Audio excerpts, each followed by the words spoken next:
Vídeo 35, letra H, História. A segunda esposa de Maomé, Sauda bint Zama. Mais uma vez, Maomé se usa do casamento para resolver seus problemas financeiros. Em um vídeo passado, nós tratamos de Khadija, a viúva rica e quarentona que convidou seu primo pobre, Maomé, 15 anos mais jovem, para se casar com ela e preencher suas noites vazias. Maomé tinha 25 anos, Khadija tinha 40. 25 anos depois, Maomé estava na penúria, já que ele tinha gastado todo o dinheiro da sua viúva rica, ou quer dizer, da sua viúva ex-rica. Khadija morre e logo então Maomé escolhe uma nova esposa que trabalhava e tinha uma situação econômica mais estável. Sauda também era viúva. Ela fazia parte do pequeno número de muçulmanos e tinha emigrado para a Etiópia com o seu marido e com um grupo de outros 7 amigos, também muçulmanos. Na Etiópia, o seu marido morreu e ela retornou então para a sua terra natal. Eis então que Khadija morre numa época que Maomé era impopular e já estava na penúria. Sauda trabalhava. Ela era curtidora e misturadora de perfume e tinha sua própria fonte de renda. Sauda era de uma família respeitável. Portanto, ao que parece, Sauda não tinha necessidade econômica de se casar com Maomé. Pelo contrário, parece mais provável que foi ele e não ela quem ganhou financeiramente com este casamento. O irmão de Sauda não gostava muito de Maomé e era contra o casamento, e quando soube dele, derramou poeira em sua cabeça. Naquela época, o número de homens convertidos ao islamismo era aproximadamente 4 vezes maior do que o número de mulheres convertidas, de modo que Maomé não se casou com Sauda por caridade com uma viúva, já que existiam homens muçulmanos sobrando. Com os anos, Maomé acabou tendo várias outras esposas, um número total que varia com a fonte consultada. Chega a ter até 11 esposas e mais as escravas sexuais. Todas essas esposas e escravas sexuais eram muito mais jovens que Sauda. Após um tempo, Maomé queria se divorciar de Sauda porque ele a achava gorda e muito lenta, e ele não sentia mais atração por ela. Sauda implorou a Maomé para não se divorciar dela. Em troca, ela abriu a mão do dia que Maomé iria visitá-la, ou seja, ter sexo com ela, em favor de Aisha. Aisha era a esposa pré-púbere de Maomé. Desse modo, Aisha teria 2 noites com Maomé, ou talvez, dizendo de modo mais claro, Maomé teria 2 noites com Aisha, a sua esposa criança, dentro da rotação que ele fazia entre suas esposas. Desde então, Maomé nunca mais dormiu com Sauda. Agora, vamos analisar essa situação e a implicação que isso traz para o islamismo e para o mundo muçulmano, e para a lei islâmica Sharia que regula tudo. Vamos ver. Número 1. Maomé é o exemplo de conduta para a nação do Islã, possuindo, segundo o Corão 68:4, a mais alta e excelente moral. Imitar Maomé é o desejo de todo muçulmano. Número 2. Maomé estabeleceu o precedente que um homem pode se casar com uma outra mulher sempre que ele considerar que alguma das suas esposas se tornem feias ou deixem de ser atraentes. Número 3. O que é pior? Ele estabeleceu como permissível e aceitável o homem divorciar uma esposa por causa da idade da esposa, como sendo algo bom para a esposa. Número 4. Uma mulher não tem os mesmos direitos. E número 5. Isso sem mencionar que a história toda é repugnante e pervertida, e que deixa de existir a dignidade de um casal envelhecer junto. Isso apenas acontece dependendo da vontade do marido. E o que é pior, Alá, ou seja, o alter ego de Maomé, consolidou esse comportamento com um verso específico do Alcorão, uma dessas revelações que apenas Maomé recebia e que, logicamente, favoreciam sempre os erros de Maomé. Surata 4, 128. Se uma mulher teme a rebeldia ou a aversão do marido, não há culpa nelas se o casal acertou as coisas entre eles.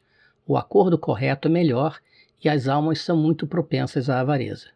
Sobre este versículo, o famoso exegeta Ibn Kathir disse o seguinte: se a esposa temer que o marido a rejeite ou a evite, ela pode desistir de todos ou alguns de seus direitos relativos ao apoio financeiro, roupas ou moradia ou outros direitos para com ele, e ele pode aceitar essas concessões dela. Não há culpa dela por desistir de seus direitos e não há culpa nele se ele aceita suas concessões.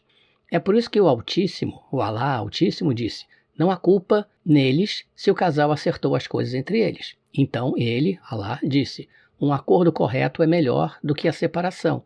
É por isso que quando Sauda bint Zama se tornou velha, o profeta de Alá decidiu divorciar-se dela.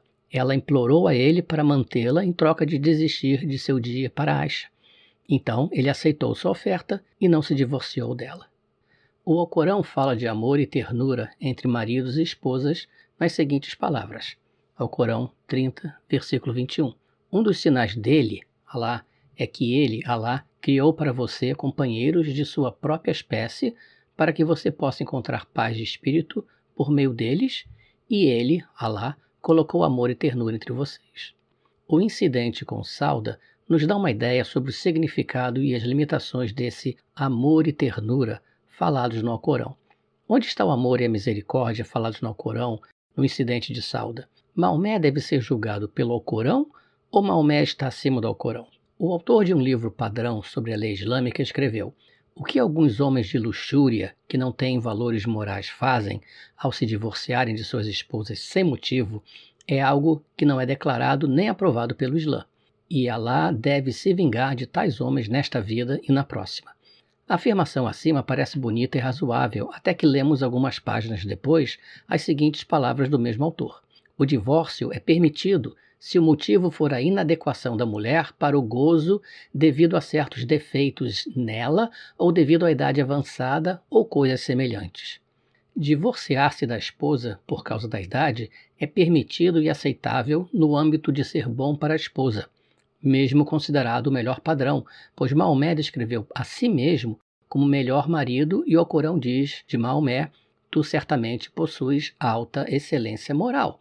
E por outro lado, o Alcorão era o personagem de Maomé, como diz um hadith. Mas a desculpa apresentada por escritores muçulmanos para o comportamento de Maomé é que ele era um mero ser humano. Mas não se pode ter as duas coisas. Não se pode ter Maomé como exemplo de conduta ou como o melhor padrão e como o melhor marido, e ao mesmo tempo que ele rejeita a sua esposa porque ela ficou velha e feia. Isso não é um comportamento moralmente aceitável. O caso da segunda esposa de Maomé, Sauda, é apenas um entre várias das situações que são moralmente detestáveis feitas por Maomé ao longo da sua vida. O islamismo tem um grande problema e uma grande fraqueza ao ter Maomé, uma pessoa tão cheia de defeitos, como exemplo de conduta. Imagine o seguinte: se você deseja perfeição, você vai pegar como exemplo de conduta uma pessoa ou um comportamento que seja perfeito. Se você pegar uma pessoa ou um comportamento que seja detestável ou errado, então você vai ficar muito longe da perfeição. E esse é um dos gargalos do islamismo. Este vídeo é o resumo de um artigo com o mesmo título, publicado no nosso blog, infialatento.org. Curta a nossa página, dê um gostei no vídeo, porém, mais importante, compartilhe. É super importante que mais e mais pessoas aprendam sobre este senhor da guerra, Maomé, e seu alter ego Alá, e o aspecto político do islamismo, consolidado na lei islâmica Sharia, de modo a se criar consciência e evitar problemas futuros. E visite o blog, ele vem sendo construído para servir como uma fonte de consulta em português sobre o islamismo político. Não queremos Sharia no Brasil.